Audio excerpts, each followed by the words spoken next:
Daugavpils atkal gatavojas svētkiem, šoreiz lieldienām. Šis gads ir īpašs ar to, ka visas konfesijas svinēs šos svētkus vienā dienā, 20. aprīlī. Pašvaldības uzņēmums Daugavpils satiksme arī gatavojas šai dienai, rotājot teritoriju pie galvenās ofisa ēkas 18. novembra ielā.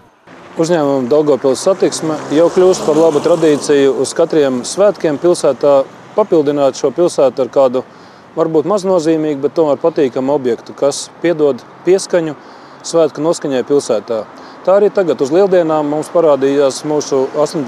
novembra ielā lieldienu ola un 2 zaķi.